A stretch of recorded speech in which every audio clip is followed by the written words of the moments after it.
Hey people, I watched this good video from Native Lang the other day about word order. It looked like this on the cover. And I'll talk about that in a little bit. I want to talk about something else first. This is a handy little tool called a P-38. And I think the large one's called a P-51. So it's cold down in South Mississippi today. And I was starving to death. But I had some eggs in the fridge, so I boiled them up, and I was going to make some tuna salad. I got a can of tuna, and I went to searching for my can opener. I'd unpacked everything up. I don't have it. And I remembered I got this P-38 on my key ring forever. It ain't no bigger than a key. It fits right on in there and folds up tight. So it's been on there for many years. Got a little rust on it. And it's time. You know, the banks are falling apart.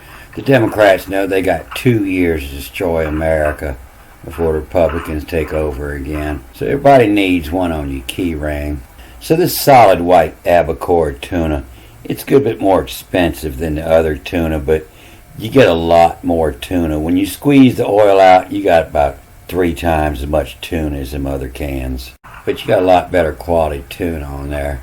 And that little tool will rip these old new aluminum cans open real easy. So stop by your Army Navy surplus and get your P-38 and put it on your keychain, and get your 9mm and put it between your seats.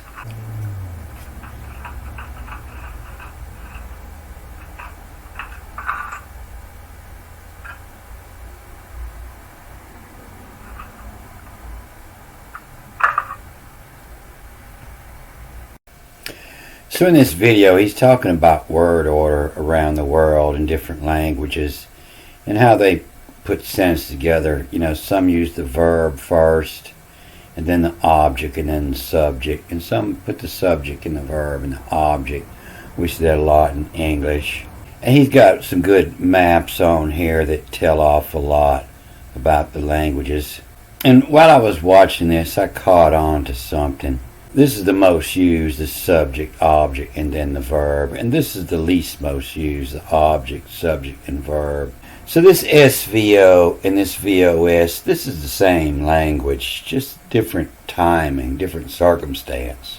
Most of my time in the Navy was spent on a boat that was very similar to this, a little more modern, a little wider, and more boats. But this is what it was. It was full of landing craft. These are boats that bring equipment to the beach.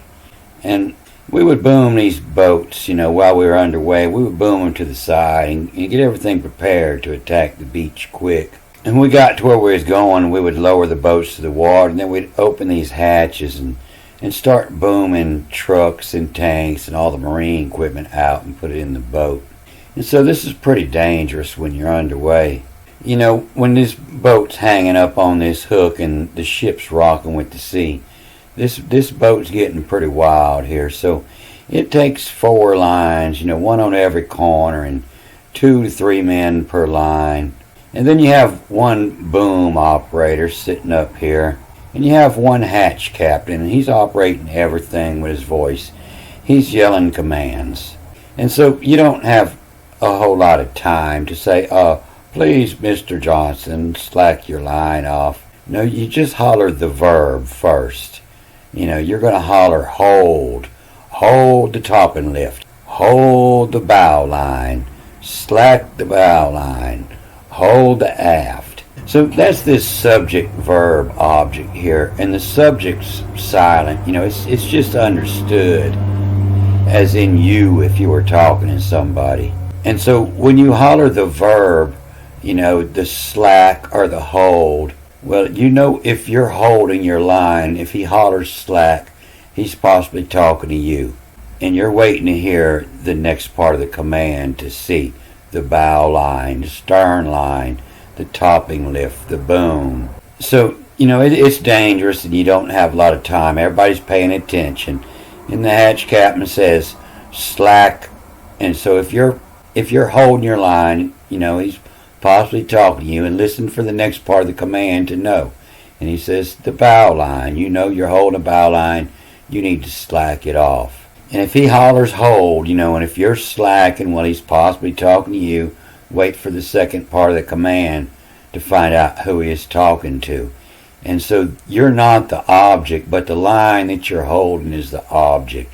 The topping lift, the boom, the forward stay, And so these are actually, they're coming from the same place, the SVO and the VOS. And so the SVO, this is during the operation. The S is understood and it's just hollering the orders. Now later on when you're writing about the story, you might add the subject in later. And the subject is the person holding the object. And you can see, it's old sailor's language, and that's the word verb, is the vav, connect, the first in. Connect the first in is the verb. First you holler the command. And then you have a subject, sub under the jection. Eject coming from throw. And then a object or of, object, of the throw, is the object, the one getting throwed. And so, the ancient word verb, it possibly was the ject. The subject, is under the jectum, and the object is of ject, and the verb is the jectum. So it seems like when a line starts with a verb, it gives a sense of urgency, and the subject will be explained in the object and prepositional phrases following it. So I imagine in the old poetry, this VOS and the VSO would work out best. You really can't change the verb a whole lot, but the object and the subject can be twisted around. There's many more words that could be used to replace the subject and the object and have the same meaning. And so it'd be easier to make poetry, to make it rhyme, and to keep it in meter, in time, to add enough words. And I believe that's where the old Egyptian language comes from and starts with the verb.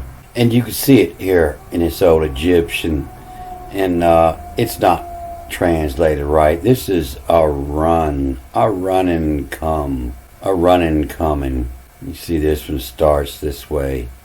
Same here, a run and come. And so it starts with the verb. And I imagine a lot of this language just came from people trying to talk like some of their favorite poetry. So I haven't had a whole lot of time for reading lately. I've been trying to get my place in the country fixed up to move on to the copper thieves have gutted my whole property out there, cut the power pole down. And all that electrical costs about 4 times as much as it did 20 years ago when I did this. So I got to go set the power pole this week and repair my well, put a new pump and motor on it. Then I got to go back to work. I got to go make some money. It's cost me about $12,000 already trying to move back on my property. And I'll get back to working on these ancient language videos as soon as I can. I'm going to cut this off here. A good day.